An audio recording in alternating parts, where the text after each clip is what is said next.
აბუ-დაბიში უკრაინისა და რუსეთის დელეგაციების შეხვედრის პირველი დღე განსაკუთრებული სიახლეების გარეშე დასრულდა. მხარეები საუბარს დღეს 5 თებერვალს გააგრძელებენ. კიევში აცხადებენ, რომ მთავარი პრიორიტეტი მათთვის ღირსეული მშვიდობის დამყარების გზაზე კონკრეტული შედეგების მიღწევაა.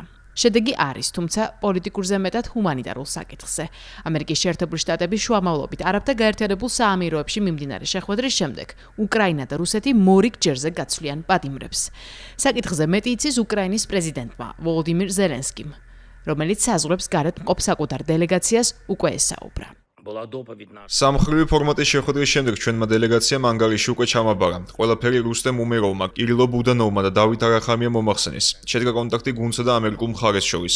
ჩვენ განვიხილეთ მოლაპარაკებების ძირითადი შედეგები, თუმცა საუბრები გაგრძელდება. არსებობს ხელშესახები ნაბიჯით, ჩვენ ველით, რომ უახლოეს მომავალში შედგება ომის პატიმრების გაცვლა. დაკავებულები სახლში უნდა დაბრუნდნენ. ზოგადად კი გეტყვით, რომ უკრაინის პოზიცია მკაფიოა. ომი უნდა დასრულდეს და რუსეთი უნდა იყოს მზად ამისთვის.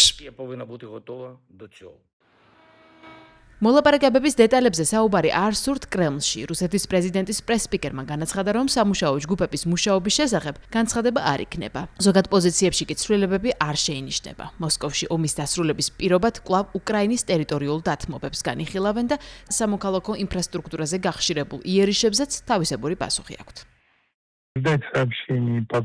მშვიდობიანი გადაწყვეტის საკითხში რუსეთის კარი ღიარჩება. ჩვენი პოზიცია კრისტალურად ნათელია. მის შესახებ კარგად იცის კიევის რეჟიმმაც და ამერიკელმა მომლაპარაკებლებმაც, რომლებიც ძალისხმევას დებენ სამხრივ მოლაპარაკებებში. სანამ კიევის რეჟიმი შესაბამის გადაწყვეტილებებს არ მიიღებს, სპეციალური სამხედრო ოპერაცია გაგრძელდება. ჩვენი იერიშები კი მომართულია სამხედრო კომპლექსთან დაკავშირებულ ობიექტებზე. ოპერაცია გრძელდება. 4-წლიანი ომის დასრულების საქმეში რუსეთისა და უკრაინის მორიგებას კვლავ ამერიკის შეერთებული შტატების პრეზიდენტის სპეციალური წარმომადგენლები ჯარედ კუშნერი და სტივენ ვიტკოპი ცდილობენ. პირველი ასეთი შეხვედრა 23-24 იანვარს შედგა აბუ-დაბიში, გარღვევის გარეშე. ამერიკის შეერთებული შტატების სახელმწიფო მდივანი მარკო რუბიო იმ პროგრესზე საუბრობს, რომელიც სისხლიან კონფლიქტში ბოლო პერიოდში იქნა მიღწეული, თუმცა აღნიშნავს იმასაც, რომ ამჟამად საქმე ყველაზე რთულ ასპექტებზეა შეჩერებული, რაც კონფლიქტის მოგვარების ვადებს ბუნდოვანს. კარგი ამბავია ის, რომ პირველად ხანგრძლივი დროის მანძილზე ერთმაგიდასთან მყავს უკრაინისა და რუსეთის ტექნიკური სამხედრო ჯგუფები, ჩვენი ექსპერტების ჩართულობით. სტივ ვიტკოფი და ჯარედ კუშნერი ასევე ესწრებიან ამ შეხვედრას, რაც ვთვლით, რომ მნიშვნელოვანია.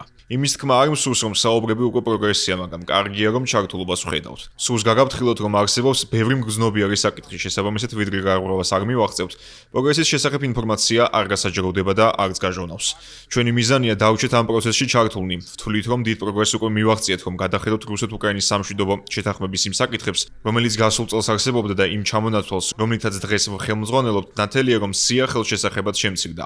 ეს კი კარგი ამბავია. ცუდი ამბავი კი ისაა, რომ დარჩენილი საკითხები რეალურად ყველაზე რთული საკითხებია და ამის პარალელურად ომი გრძელდება. შემიძლია გითხრათ, რომ ჩვენ ხელშესახებ დროსა და ენერგიას უთმობთ ამ საკითხს და ასე გავაგრძელებთ, რათა გარღვევას მივაღწიოთ.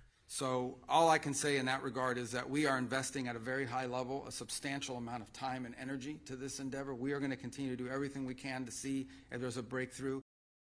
ფრანგულ მედიასთან საუბრისას უკრაინის პრეზიდენტმა ვოლოდიმირ ზელენსკიმ აღნიშნა, რომ რუსეთთან ომში უკრაინამ 55,000 სამხედრო პირი დაკარგა. დიდი ნაწილი დაკარგულად ითვლება.